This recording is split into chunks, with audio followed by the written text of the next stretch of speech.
We had a lot of big news this week, from the hurricane hitting Florida to politics and the war in Ukraine. And much like last Friday night, we brought together a really interesting group of people to break it down, all of what it means. Let's welcome humorist George Hahn, Tim O'Brien, senior columnist for Bloomberg Opinion, Gillian Tett, she's the chair of the editorial board and editor-at-large for the Financial Times, and my old friend Basil Smikle, Democratic strategist and former executive director of the New York State Democratic Party. Guys, we have a lot to cover, and I'm going to start with the January 6th committee. They finally bring in Justice Clarence Thomas's wife, Ginny, and what does she do?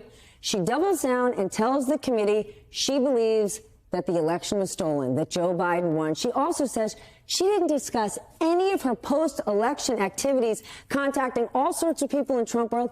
She never told her husband, Supreme Court Justice Clarence Thomas. I'm going to turn to you first, Basil. Should the January 6th committee just shut it down? It was, bring her in, we've got questions to ask, and she rolls up with a big fat smirk on her face saying Trump won. Why even give that one more ounce of attention? She's clearly not an honest broker. But we wanted it, actually. There were a lot of Democrats that wanted to see her be brought in front of the committee. The reality is we all knew what she was going to say anyway, but she needed to be held accountable to the extent that she was. But the truth is that even given that, the fact that so many polls show that threats to democracy are top of mind for so many voters, even over the economy, shows that that committee actually did its job. It brought this to the attention of the voter. I have no illusions that Ginny Thomas is going to shed any light on what she and Donald Trump were up to. I'm sure, and there are reports that she's talked to his law clerks, that her husband's law clerks, about a lot of her dealings. And I imagine that has influenced the justice's decisions. So, having said that, we should not kid ourselves about the role that she's played. Clearly. And you think she has not mentioned any of this to her husband? I think it's amazing. Listen, I totally hear what Basil says, that basically everyone knew what she was going to say, but the fact it came out with such clarity is still pretty shocking, not just for the American people, but frankly for the world stage. Because trying to imagine a situation where someone's coming out and saying, I do not believe the election was actually valid, that's what I really believe, is breathtaking, however many times you hear it. Breathtaking and dangerous. And dangerous because her husband is conflicted. And her husband, a Supreme Court justice, should remove himself from anything going through the court that deals with Donald Trump. Judge Thomas was the only justice who actively dissented when a federal district court said Congress could get Trump's tax returns. He is actively trying to intrude on legal scrutiny of the president's activities. The Thomases are fanatics. They're not just regular actors in Washington. Ginny Thomas is a fanatic, and this is cultist behavior, and she's doubling down in front of the January 6th committee. And I think that we have to really recognize that as such and not just treat this as someone with another point of view and someone who's rolling in, whose relationship with her husband can be a wink, wink and a nod, nod. I find it very hard to believe that when they're lying in bed at night or having coffee in the morning, they aren't talking about all of this stuff. You know they talk. Those two lying in bed a lot. I mean, you really. Hey, it's Friday night. It's Friday night. Just from Christmas. Thank you.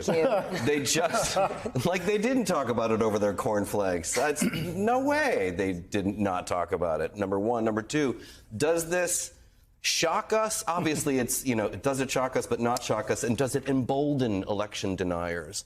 Well, this woman of this position on this profile says, no, this election is not legitimate. Does it embolden? Is this going to get worse? And can I just say something? It doesn't just embolden what's happening inside America. It also matters on the world stage. I mean, I spent She's bringing years... her English accent. Exactly. Okay, I live in America. I do have an English accent. In the UK right now. Exactly. We can come to the UK in a minute. What I'd like to talk about is Russia, because I spent years in the former Soviet Union myself, and I've been watching a lot of Russian state TV in the last few days. And you'll be amazed how often Tucker Carlson, how often the right-wing media is actually literally broadcast on Russian state TV right now. And for Russians, the idea that at the very heart of Washington, you have someone like Ginny Thomas essentially denying the legitimacy of the election, that is ricocheting around the world right now. It is not just inside America. That's why I've always said, this is not a big lie. This is a big conspiracy. The amount of resources that it takes, the amount of people that are involved to get everyone on the same page at the same time about looking at this in the same way, especially someone as high up as Ginny Thomas with that stature. That's not accidental. Certainly isn't. All right, you talked about the world stage. The one person who goes inside Donald Trump's head is you. You're the only person at this table who has actually seen Donald Trump's taxes. And so I want to know what's going on in his head and in Trump world this week, right? We are watching the special master, John Deere, who Donald Trump asked for, basically say, shut up or move on. He is pushing back on all the big lies that Trump is pushing around the Mar-a-Lago investigation, while Aileen Cannon, the judge down there, is saying, I'm going to give him more time. Tell me how Donald Trump is responding to all of this. Well, I think Donald Trump's cornered. I think it's not just this Haven't case. we said that before? Haven't we all sat here and went, there's this myth that he has 9 lives. There's this myth that he has always escaped the long arm of the law. The reality is he has never had this array of investigations coming at him with the sense of purpose that these do. And so many of the just basic day-to-day court motions in most of these actions have gone against him. He's got an espionage case essentially against him at Mar-a-Lago. He's got an election fraud case in Georgia. He has a civil financial fraud case in the state of New York. He has a criminal financial fraud case against him in New York City. And January 6th has teed up, if Merrick Garland has the steel to do it, a federal prosecution. And now on top of all of this, the judges that he appointed are trying to protect him, but other members of the judiciary aren't playing ball. Deere said, if you're going to sit outside the courtroom and say executive privilege, then come into a courtroom and say it under oath. If you're going to make claims that the FBI planted evidence on you at Mar-a-Lago, then come into the courtroom and testify under oath. She's blocked that yet again. She's running interference yet again. It is a reminder that Donald Trump has not only polluted the Supreme Court, he's polluted the federal district court as well. And the real world impact of that is people are willing to pervert the law in his favor. But I do think that there is a reckoning coming for Trump. I don't know what shape it'll take. It may not happen in a full-blown way. But he is not in a position right now to just walk away from it. But here's the most interesting thing that happened this week, apart from that, which is that you had a YouTube Gallup poll come out which shows that 51% of Americans do not think that he should run for office, and only 35% actually do think so. And that is arguably the first time you've actually had a majority, a very slight majority, actually saying this guy is not fit for office.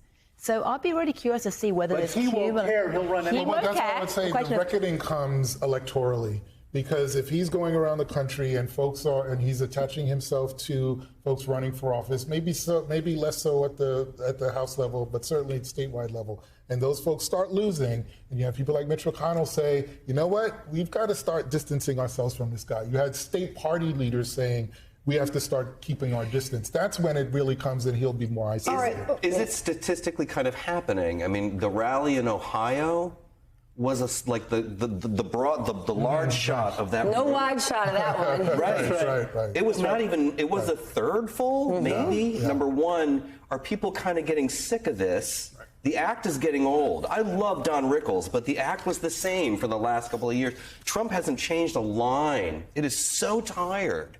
And then these other sort of like kings that he's, anointed, they're really pawns. J.D. Vance. Trump's the only star. These people are not stars. They're dull. They're boring. They're carrying the company line, whatever. And when he's out of the picture, and I'll get excited when he's actually out of the picture, because we've been teed up so many times on social media. But it's not dependent just on him anymore. Right. Trumpism is embedded now in the Republican Party. And Ron DeSantis is Donald Trump with a less ill-fitting suit. All right, let's stay on Ron DeSantis. Let's stay on Ron DeSantis and Trump's adopted home state, Florida. Yeah. Here we are now just 2 days out from the hurricane, and we're starting to get our head back around. How do people go back? How do they rebuild? Can they rebuild Florida? Even before the hurricane, we were looking at insurance companies going belly up. Can the state get rebuilt? Who's going to do it? Well, they've been living in cloud cuckoo land in Florida for a long time, and it's not just about DeSantis. It's the fact that you've got a lot of people living in places that are going to become increasingly vulnerable. And you can sit there and say, well, do we believe in climate change or don't believe in climate change? The reality is that we've had 6 of some of the most damaging hurricanes happen in the last 6 years. It's getting worse. And unfortunately, there is a real problem just in the world of finance in terms of mortgages and insurance. You know, these houses have been built there partly because there's been FEMA for years and years and years providing this sort of magical safety net that everyone's taken for granted. Who thought it was a good idea to put this many entered that houses? market because big insurers left. Yeah. And so you now have Ron DeSantis, who has railed against the federal government during COVID. Yep. The federal government that has to come in and financially rescue, not the state government. It's like, the scariest sentence anybody ever said, thanks Ronald Reagan, was, I'm from the federal government and I'm here to help. How you like me now? Right. I'm here to help. Okay, well, how do you like? You live in New York City. Yes, ma'am. You pay very high taxes I here, do. and a whole lot of people move to Florida with very low taxes, and they're going to turn around and say, we need the federal government to help us. Do you want them to? Of course they should. Of course they should. But this